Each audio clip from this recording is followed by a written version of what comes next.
పేరుకు మనది అతిపెద్ద ప్రజాస్వామిక వ్యవస్థ. ఇప్పుడది మేడిపండు చందంగా మారిపోయిందనడానికి రుజువులు చాలానే కనిపిస్తున్నాయి. దాని పొట్ట విప్పి చూస్తే పురుగులు బయటపడుతున్నాయి. ప్రజాస్వామ్యానికి కాపు కాయవలసిన ఎన్నికల వ్యవస్థ అచేతనత్వంలోకి జారుకున్నదనే విమర్శలు వెల్లువెత్తుతున్నాయి. టిఎన్ శేషన్ వల్లే పులిలా గాండ్రించగల అధికారాన్ని ఎన్నికల సంఘానికి మన రాజ్యాంగం దాఖలు పరిచింది. గాండ్రించవలసిన రాజ్యాంగ వ్యవస్థలు పెంపుడు చిలకలుగా మారిపోయాయి, పంజరాల్లోకి చేరిపోయాయి.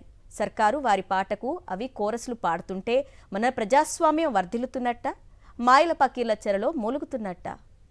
మత జాతి నెపాలతో ఏ వ్యక్తికి ఓటు హక్కును తృణీకరించడానికి వీల్లేదని రాజ్యాంగంలోని 325వ అధికరణం స్పష్టం చేసింది. కానీ ఎన్నికలకు 3-4 నెలల ముందట బీహార్ ప్రజలు పౌరసత్వశీల పరీక్షను ఎదుర్కోవాల్సి వచ్చింది. ఎన్నికల నేపథ్యంలో ఈసీ నిర్వహించిన అఖిలపక్ష సమావేశంలో మాట మాత్రంగానైనా చెప్పకుండానే ఆ తర్వాత ఓటర్ల జాబితాల ప్రత్యేక వడపోత కార్యక్రమాన్ని ప్రకటించారు. నెల రోజుల సమయం మాత్రమే ఇచ్చి ఓటర్లందరూ వారి శాశ్వత నివాసాన్ని నిరూపించుకునే ఆధారాలను సమర్పించాలని ఆదేశాలు జారీ చేశారు.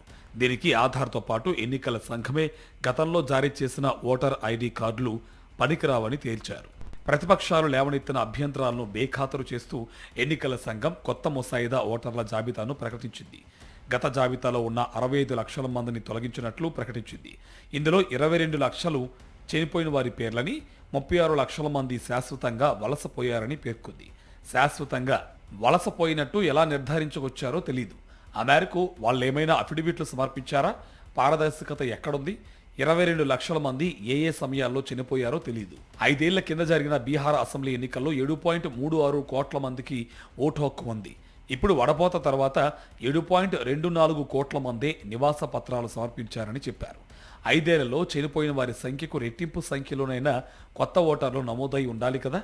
భారతదేశంలో ప్రతి 1000 జనాభాకు జననాల రేటు 19.3% ఉంటే మరణాల రేటు 7.5% ఉందని కేంద్ర ప్రభుత్వ హెల్త్ ప్రొఫైల్ నివేదిక తెలియజేస్తుంది. ఈ లెక్కన 5 ఏళ్లలో ఓట్లు పెరగాలి, కానీ తగ్గడం ఆశ్చర్యాన్ని, ఆందోళనను కలిగిస్తుంది. 2024 సాధారణ ఎన్నికల తర్వాత గతేడాది కాలంగా ఎన్నికల సంఘం పనితీరు మీద తీవ్ర స్థాయిలో విమర్శలు వెల్లువెత్తున్నాయి.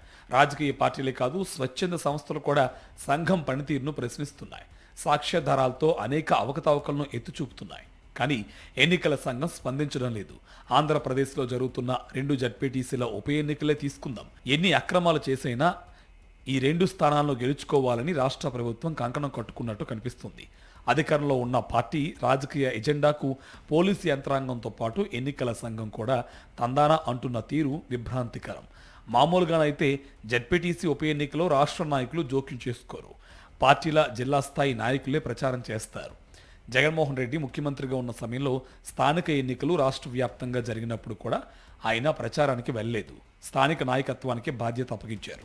చంద్రబాబు మాత్రం విస్తృతంగానే ప్రచారం చేశారు. ఆ ఎన్నికల్లో బాబు సొంత నియోజకవర్గంలో ఉన్న 4 జడ్పీటీసీలు, 4 మండల పరిషత్తులు, 1 మున్సిపాలిటీని కూడా గెలుచుకుని వైసీపీ క్లీన్ స్వీప్ చేసింది. బహుశా అప్పటి అవమానాగ్ని వారిని ఇప్పటికీ దహిస్తున్నట్టు ఉంది. ఇప్పుడు ఉప ఎన్నికలు జరుగుతున్న 2 స్థానాల్లో పులివెందుల మండల జడ్పీటీసీ కూడా ఒకటి. దీంతో పాటే అసెంబ్లీ ఎన్నికల్లో వైసీపీ గెలిచిన రాజంపేట నియోజకవర్గంలోని ఒంటిమిట్ట స్థానం మరొకటి. ఆ 2 స్థానాలను గెలవడం కోసం భూమాఖ్య అవకాశాలను ఏకం చేయడానికి తెలుగుదేశం పార్టీ ప్రయాసపడుతుంది.